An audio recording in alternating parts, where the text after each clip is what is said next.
Welcome back to Cox Connections, a program that provides up-to-date information on events that affect you, our customers.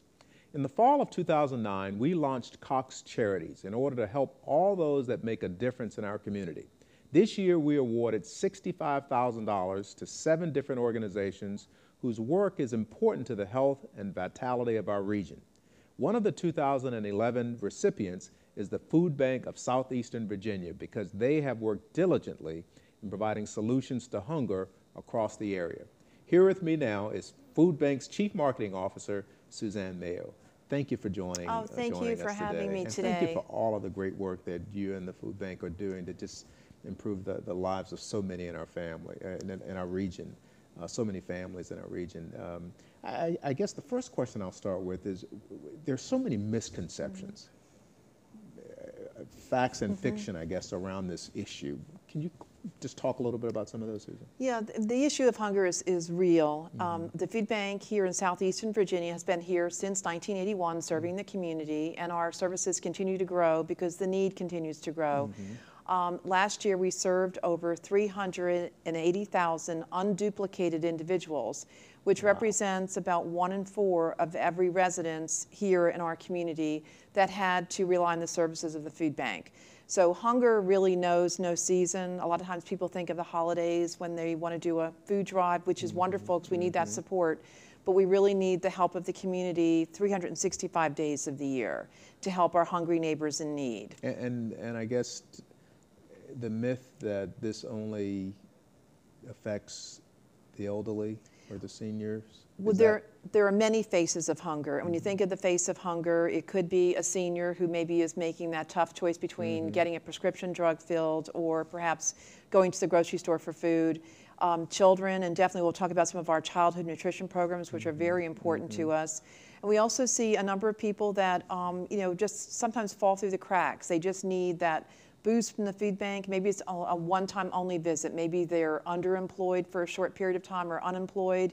But we are there as their safety net to bridge that gap when they don't have any resources to provide food for their families. And with the numbers that you just mentioned, I mean, are the current economic times causing people who typically wouldn't need this kind of assistance? That is a key driver. The last 2 years obviously have been tough for many individuals, and in order for us to get our job done, we rely on over 325 partner agencies located throughout our region, and these include places of worship, they include shelters, senior centers, and these are the agencies that we provide food to, who in turn are providing food to their clients in need.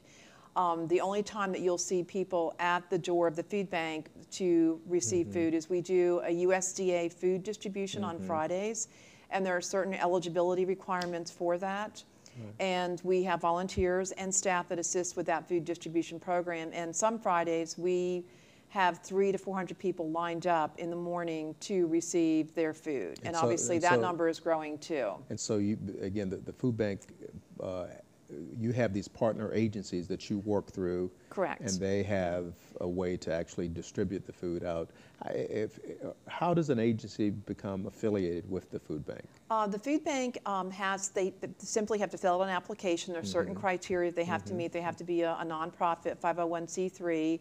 They obviously have to have the proper equipment to be able to store food, trained staff or volunteers to maintain the integrity of the product or to check the shelf codes, et cetera. But we are looking to partner with new agencies. So if there are shelters out there or other faith-based organizations that would like to become a member of the food bank, all they need to do is contact online. us. I think we have that, foodbankonline.org. Right, and they'll get a listing of any of our key staff or also our main phone numbers listed there. We'll put them in touch with our agency relations director. Now let's go back. We talked about young people.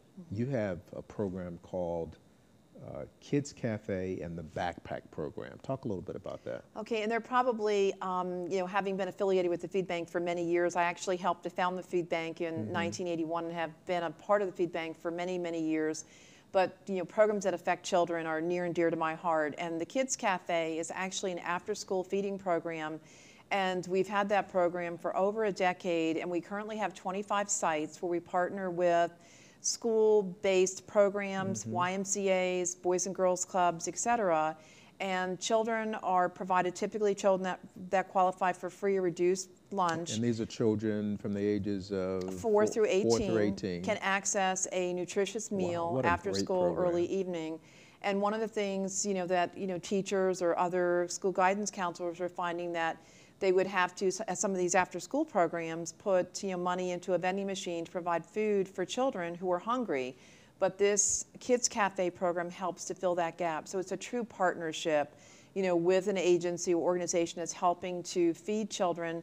And plus there are other benefits that the child receives, such as tutoring, mentoring. So not only are they getting, nourishment, but they're also getting the help perhaps with their homework or somebody who's there to mentor them. And the backpack program, which is, I guess, the grant you received from Cox Charities, how does that program work? The backpack program, and I'll tell you how that started, and we're truly grateful for the $10,000 contribution that Cox gave us for that program, because it will provide, I believe, 5,464 meals through that grant.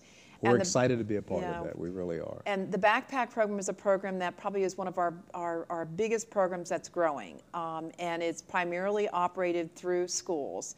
We currently have 33 sites in Hampton Roads and also sites on the Eastern Shore. And the Eastern Shore is one of our service areas. And children who are designated typically free or reduced lunch, or children that may be identified at risk of being food insecure by school personnel or by their guidance counselor. And oftentimes we've been told that sometimes it's the janitorial service at the school that sometimes spots the children that are hungry. So we partner with the schools. And these and the schools give kids food to take home? Right. What we do is we pack it at the food bank, and it's put into, these are child-friendly, non-perishable, easy-to-consume foods that are given to the child on a Friday. They're put into a bag. So they can take it home over the weekend. That's great. And it's done discreetly. It's a wonderful program, and I know we're pretty much out of time, but a kid can't learn if they're hungry, and what you're doing is helping everyone. So, Susan, thank you so much. I think we put the website up. If people want to get involved, they can contact you and continue to do the great work that you're doing in our community. Well, thanks for joining me on this episode of Cox Connections. Before you go, I want to thank you personally for choosing Cox Communications for your entertainment, information, and communication needs. We know you could have chosen another provider, but because you chose us, we pledge to be your friend during these trying economic times. We promise to provide you with quality products backed up by a talented local team of professionals that will help you stretch your dollar. And from all of your friends and neighbors here at Cox, we thank you again for choosing us and for joining us on this edition of Cox Connections.